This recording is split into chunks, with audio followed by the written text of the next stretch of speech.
What a bloodbath. The crypto charts are red, red, red. What happened? Hello, I'm Crypto Casey, and welcome to another episode of Last Week Crypto. Every Sunday, we review the performance of the largest cryptocurrencies, top gainers, as well as the latest global news stories affecting the crypto markets this past week. This week, we will discuss what's going to happen when excess savings people have accumulated starts hitting the streets, what rocked the crypto market, how smart money is reacting to it, and bullish news on more crypto adoption. To check out the links to all of the articles we discuss, go to cryptocasey.com/lastweekcrypto. This week's episode is brought to you by Crypto.com, an exchange with over 100 different cryptocurrencies and over 20 different fiat currencies. On Crypto.com's mobile app, you can buy crypto with bank transfers, credit, debit cards, or crypto at true cost with no markups. They also have a desktop exchange that is solely for crypto-to-crypto trading. If you use the link below to sign up for Crypto.com, you'll receive $25 worth of cryptocurrency for free when you use the referral code CryptoCasey, all while supporting the channel. Also, every Wednesday, I conduct a weekly AMA or Ask Me Anything at Instagram.com/CryptoCasey. So use the link to my one and only official Instagram account listed in the description area below to follow me and ask me anything you want every Wednesday. And if you'd like to see me live stream with some other crypto experts in the space, I've started live streaming on the Crypto Banter YouTube channel. Most Fridays at 10 a.m. Eastern Standard, I plan on bantering with the crew about crypto, and I will also be co-hosting some of the weekday shows as well. So make sure to follow me on Instagram to get notified when I'm going live, and you can also subscribe to the Crypto Banter YouTube channel for notifications as well. Sweet, last week crypto, let's go.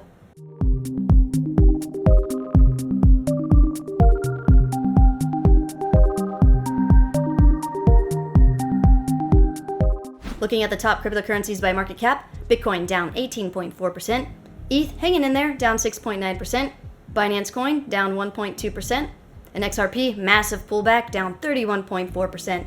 Looking at the top gainers this week, Pirate Chain up 338.5%, Solana up 53.5%, Nano up 22.3%, and PancakeSwap up 21%. Definitely not a week for the faint of heart, but before we dive into the crypto pullback, let's talk about how consumers have $5.4 trillion in excess savings that could unleash a global spending boom. As lockdowns ease, consumers are expected to spend nearly $2 trillion of this surplus cash, setting the global economy up for considerable gains. All that extra spending may also stoke inflation, a growing concern among investors and economists because it could force central banks to raise interest rates and taper asset purchases sooner than anticipated. Yes, so a lot of US dollars have been dormant the past year in the form of savings. With all of this money that hasn't been realized in circulation yet, in addition to the massive printing of more US dollars, we will absolutely see prices of goods and services increase as the value of the dollar decreases. Oh, and if people continue to hold their cash in savings, eventually the government and their big bank cronies can just force you to spend it. Check this out.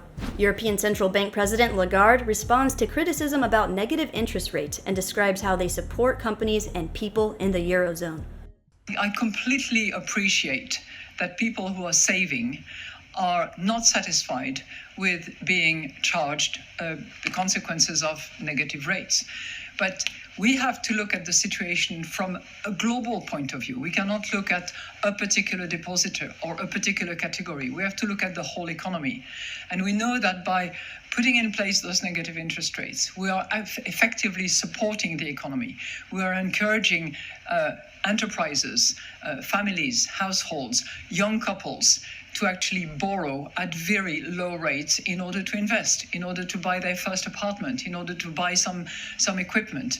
And, the contribution that is in order to support the economy, in order to make sure that jobs are kept, in order to make sure that corporates can continue to operate and produce, is clearly a trade-off against some aspects that are resented by those that are only savers and are not borrowers. So governments and big banks want people debt-ridden. They want people to spend money they don't have on things they don't need.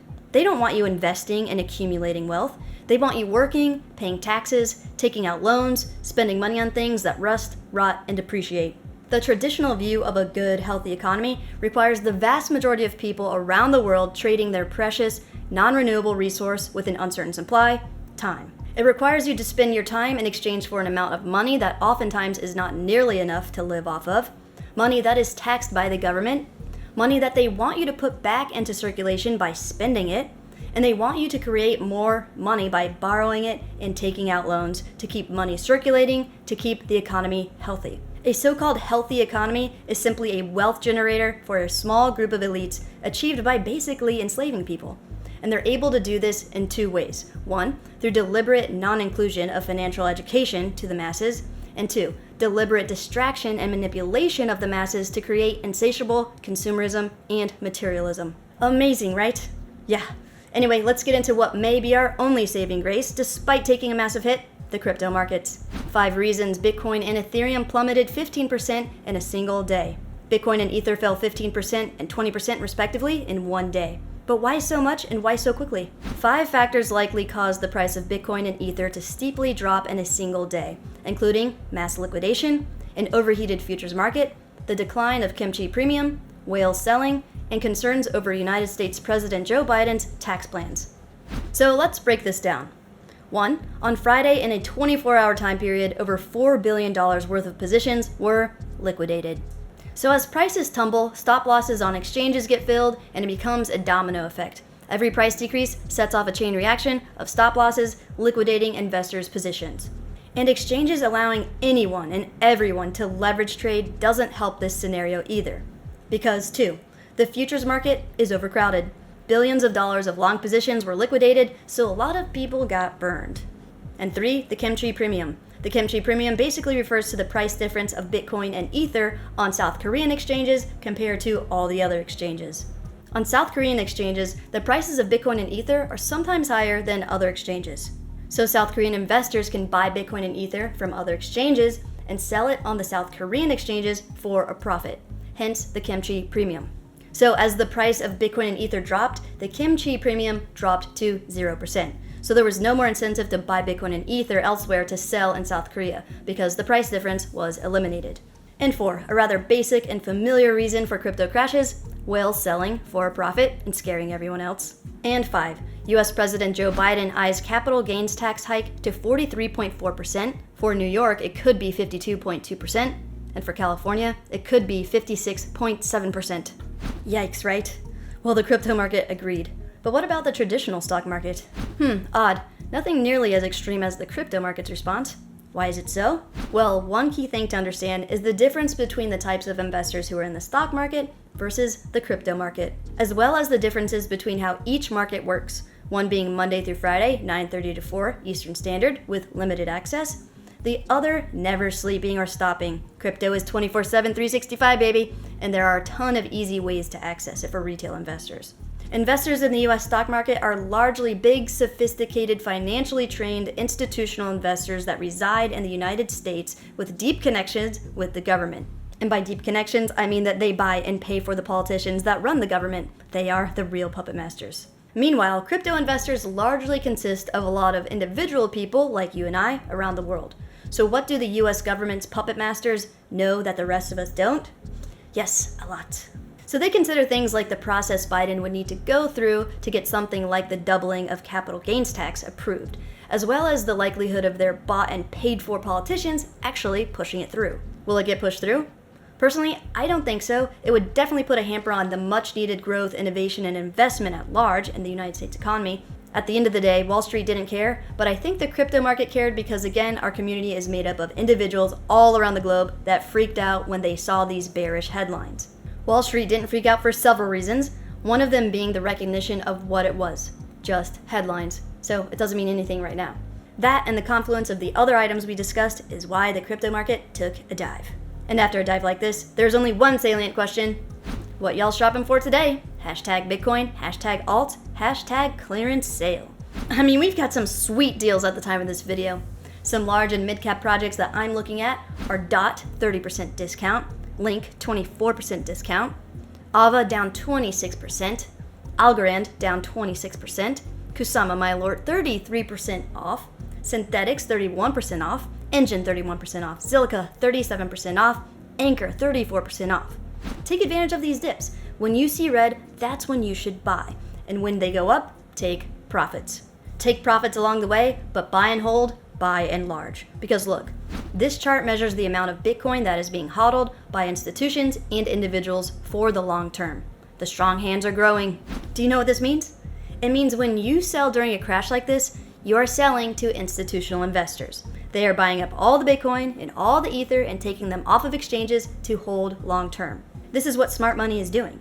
They are manipulating us to sell them Bitcoin and Ether at a discount. And if you don't believe me, here's someone some of you may have sold to this week. Grayscale added nearly $1 billion in crypto in 24 hours. What does it mean when big institutional smart money buys $1 billion worth of Bitcoin at $49,000? It means that it's a bargain, okay? If smart money, trained financial wizard money, thinks Bitcoin at 49K is a great buy, that means it's not going to fall much lower because there's too much demand as the supply continues to drop faster and more extremely than the crypto markets this week. In fact, looking at this 90-day chart, in my opinion, I don't think we will see Bitcoin break down below this 44,000 support we've bounced off of back in mid-February and again in late February. We shall see. At the end of the day, this is something a lot of people fail to realize. Bitcoin is in its fourth dip this year. 32%, 26%, 19%, 27%. Yet somehow we're up 75%. Those who stay through the volatility have been rewarded. So buy and hold for the long term, because a mistake people made early on was thinking of the internet as a new channel, radio, TV, and internet. In reality, it was all channels, internet radio, internet TV, etc. Same with crypto. It's not an asset class. It will be all asset classes, cryptocurrencies, crypto equities, etc. And if you don't want to take my word for it, take it from the former New York Stock Exchange prez who says crypto is the best kept secret in the world. NYSE's former boss Thomas Farley is all in on crypto, especially Coinbase and DeFi. I think the crypto space is amazing right now, notwithstanding the press it's gotten. I think it's the best kept secret in the world and maybe the history of the financial markets. I'll give you a stat. Coinbase today, literally today, in the last 24 hours, is the 8th largest exchange in the world. DeFi exchanges are doing as much volume, if not more, than Coinbase today. So this space has taken off, but the traditional competitors, the Wall Street banks who for a century or multiple centuries have made markets in every asset all around the world, have just ignored this and abdicated their role and allowed Coinbase to become an $80 billion company as well as others like them. And similarly, the retail brokerages have ignored it. And so retail has just kind of moved around it and found other ways to access this asset class. I think it's fascinating, and I think it's here to stay. We're past the point of no return. Nice. Here's another reason to buy and hold. Look at this chart comparing the Bitcoin price movement during the 2013, 2017, and 2021 crypto bull markets. Keep in mind, the Bitcoin prices on this chart have been scaled to 2021 pricing. The yellow line represents 2013 price movements, the orange line represents 2017 price movements, and the red line to the far left represents 2021. We are around day 144 through this bull cycle if you look at the shaded red oval to the left.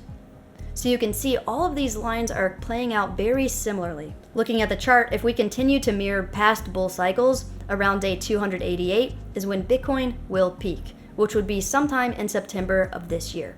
And typically following Bitcoin's price peak, we see altcoins moon hard for the next 30 to 60 days before crashing back into a bear cycle. But we shall see. This market is highly unusual due to Black Swan COVID pandemic.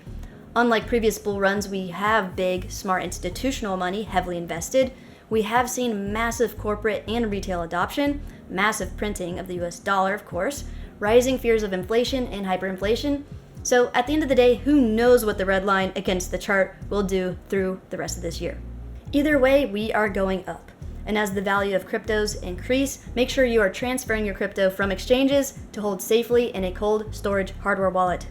You can scroll down to the description area below to access the correct and official sites of my recommended hardware wallets. BC Vault is my personal favorite. Another option is the Ledger Nano Backup Pack, so scroll down to check them out. Or if you would rather make income from your idle digital assets you're planning to hold long term, you can safely earn interest with services provided by BlockFi. With a BlockFi interest account, your cryptocurrency can earn up to 8.6% APY. Interest accrues daily and is paid monthly. There are no hidden fees and no minimum balances. So if you're interested in learning more about BlockFi, you can get up to a $250 Bitcoin bonus when you use the link in the description area to sign up, all while supporting the channel. Protecting your ability to generate income so you can buy more crypto is another important thing to consider. So if you'd like to learn more about the advanced technical concepts of blockchain and become a developer in the space, check out Ivan on Tech's Academy. If you use the link below, you can access the Academy at a discounted price. So scroll down and check it out. Nice. Let's quickly hit on some bullish adoption stories in crypto before wrapping up. In case you haven't noticed, the entire front page of the most popular finance iOS apps now let you buy and sell Bitcoin. Here we've got Robinhood, Coinbase, Trust Wallet, Cash App, PayPal, Venmo, and Binance. Venmo? That's right. Like we discussed last week, Venmo users, which is over 70 million and counting, can now buy and sell Bitcoin and other cryptocurrencies.